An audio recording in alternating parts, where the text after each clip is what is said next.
sorridente, Jesus começou a história. Um dedicado servidor de Deus caminhava por uma cidade populosa, marcada pelo vício e pela indiferença. Seu compromisso com a fé e a caridade era tão sincero que os espíritos das trevas passaram a se impacientar diante de tanto despreendimento. Após tentarem, sem sucesso, lançar os mais perigosos laços, enviaram um representante ao gênio das trevas, buscando ouvir a sua orientação. Um companheiro de consciência má recebeu a missão e partiu. O grande adversário ouviu atentamente o caso e recomendou ao diabo menor que apresentasse sugestões. O subordinado disse com firmeza: poderíamos deixá-lo pobre. Isso não, retrucou o orientador perverso. Para um homem com essa fibra moral, perder os recursos materiais seria libertação. Ele encontraria 1000 maneiras de contribuição à humanidade. Então poderíamos castigar a sua família, desviar seus filhos do caminho reto, cercá-lo de ingratidão e vergonha, sugeriu o pequeno perturbador excitante. Mas o perseguidor maior, porém, soltou uma gargalhada e falou: você não percebe que assim ele se uniria ainda mais à grande família humana, que é a multidão?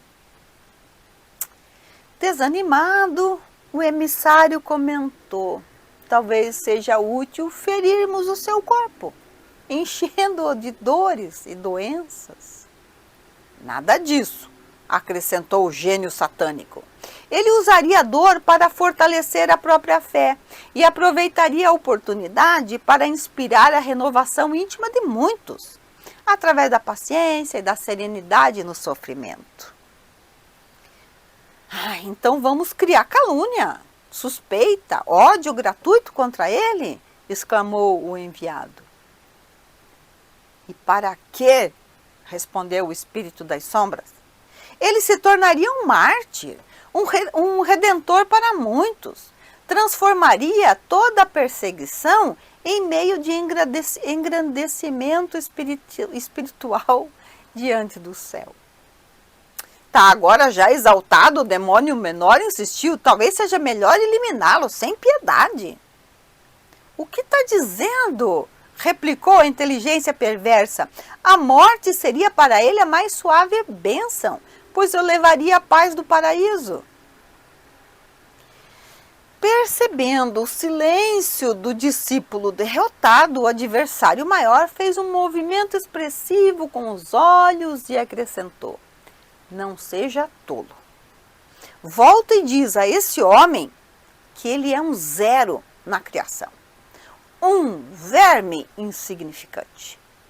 Faz com que ele veja apenas a própria pequenez, para que nunca se engrandeça, e observará o resultado.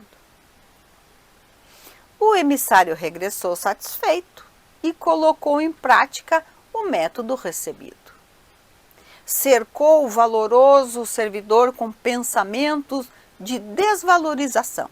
Sugerindo-lhe ideias de insignificância, lançou perguntas mentais como: como ousa acreditar que você tem valor? Você é um inútil. Você não merece ser amado. Você não sente que é um simples joguete na mão dos outros? Não tem vergonha dos seus desejos? Dos seus vícios? Você não está se sentindo perdido, incapaz, feio, ignorante?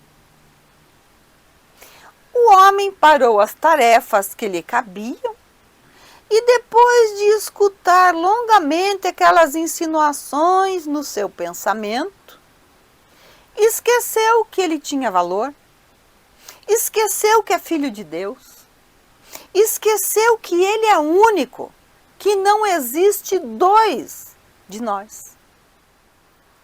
Parou de ser útil, parou deixou de fazer as coisas que gostavam, que lhe faziam bem, despertando apenas quando a morte abriu o horizonte infinito da vida. Jesus silenciou e os apóstolos se despediram pensativos e impressionados.